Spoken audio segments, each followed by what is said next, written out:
नमस्कार दोस्तों, बहुत बहुत स्वागत है आप सभी का आपके अपने इस YouTube चैनल विजिटेरिया में। दोस्तों मैं हूं एडवोकेट मंजीत त्रिपाठी।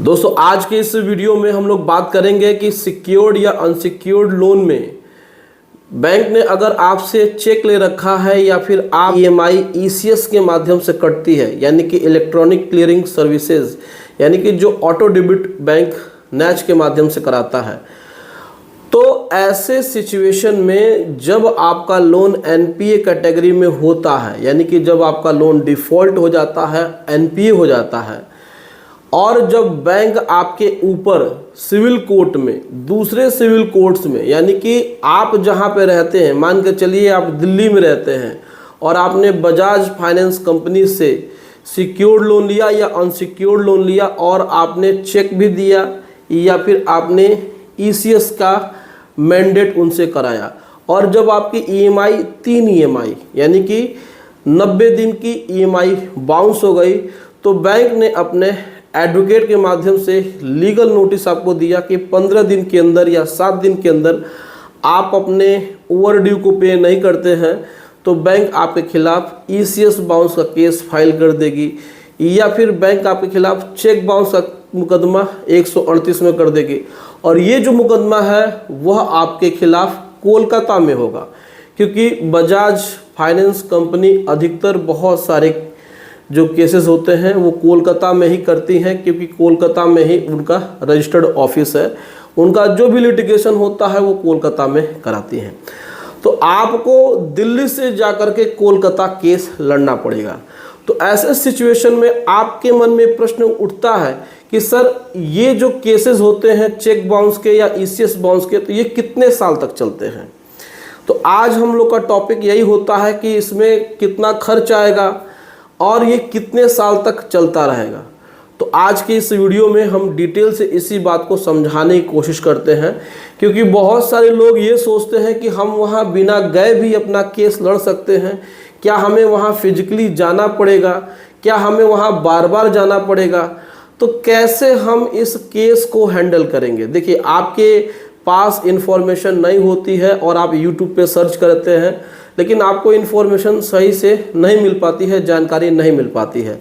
तो हमने सोचा है कि इस पर एक वीडियो बनाया जाए, क्योंकि अधिकतर देखा गया है कि NBFC कंपनियां इस प्रकार की हरकतें करती हैं कि बॉरोवर कर्जदार किसी शहर में रहता है और उसके खिलाफ मुकदमा किसी दूसरे शहर में हो जाता है। जैसा कि मैंने एग्जाम्पल के तौर पे लिया कि अगर आप दिल्ली में रहते हैं और आपने किसी NBFC यानी बजाज फिनसर्व से लिया कोई भी अनसिक्योर्ड लोन और आपने डिफ़ॉल्ट कर दिया, लेकिन आपने चेक दिया हो या फिर ECS कराया हो, तो वो कोलकाता में करते हैं। तो यहाँ पर सबसे पहला प्रश्न ये उठता है कि आपको कोलकाता जाना होगा। तो जी हाँ, बेशक आपको कोलकाता ज़रूर जाना है। जब बैंक केस फाइल करती है तो आपके पास एक समन आता है। समन यानी कि कोर्ट का बुलावा पत्र होता है। उसमें आपको एक टाइम और एक समय दिया होता है। टाइम का मतलब एक दिन और एक समय दिया होता है कि इतने तारीख को इतने बजे आपको कोर्ट में उपस्थित होना है। अब आप उस कोर्ट में उस तारीख को उपस्थित जरूर होना आपके लिए ज़रूरी है, यानी कि आप अगर वहाँ नहीं जाएंगे तो आपके खिलाफ बेलेबल वारंट इशू हो सकता है। तो कोलकाता या फिर किसी भी दूसरे शहर में अगर कोई भी NBFC आपके खिलाफ केस फाइल करती है तो आपको वहाँ जाना होगा। दूसरा ये है कि इसमें कितना खर्च आता है। अब देखिए, कोर्ट केस में जमानत कराने के लिए आपको इसमें एडवांस जमानत लेने की ज़रूरत होती है। इसकी प्रक्रिया बड़ी लंबी होती है। सिविल कोर्ट्स में प्रक्रियाएं लंबी चलती हैं, तो इसमें पहले तो आपको जमानत देना पड़ेगा, यानी कि अपने साथ एक जमानतदार लेके जाना पड़ेगा। आपको किसी दूसरे शहर में कोई जमानतदार नहीं मिलेगा। कोई व्यक्ति आपकी गारंटी क्यों ले, क्योंकि आप ऑलरेडी डिफ़ॉल्टेड हैं। तो आप अपने घर से ही अपने रिश्तेदारों में से, अपने भाई में से किसी भी व्यक्ति को लेकर के जा कर के उनका जो भी आधार, उनका जो भी फ़ोटो वगैरह है वो सब लेकर के जाके वहाँ पे आपको ज़मानत देनी होगी। इसमें आपको प्रॉपर्टी का पेपर भी देना होता है। हो सकता है बाइक की RC हो जाए, हो सकता है कि 4 व्हीलर की RC हो जाए, या ज़मीन का कागज़ हो जाए। इनकी जिरॉक्स पेपर आपको वहाँ पे देने होते हैं। अब इसमें हम लोग कहते हैं खर्च कितना आता है। देखिए, क्या है कि कोर्ट में और एडवोकेट की कोई फीस की कोई भी लिमिट नहीं होती है। ये मामला आपका 5,000 में भी हो सकता है, ये मामला आपका 4,000 में भी हो सकता है। तो स्पेसिफिक कोई भी खर्च हम आपको बता दें और अगर उससे ज़्यादा लगे तो आप कहेंगे सर आपने हमें गलत बताया। तो इसमें कोई स्पेसिफिक पैसे की बात नहीं होती है। अब हम लोग इसमें बात करते हैं कि कितना समय लगता है। देखिए, सिविल कोर्ट्स में जो मुकदमे होते हैं वो काफ़ी दिनों तक चलते हैं, प्रक्रिया लंबी होती है क्योंकि सिविल कोर्ट पे जो मुकदमों की संख्या होती है वो काफ़ी होती है।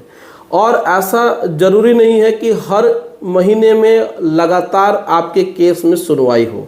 तो मान के चलिए कि एक महीने में 2 से 3 डेट्स पड़ सकती हैं, लेकिन कभी कभी एक भी डेट पड़ती है।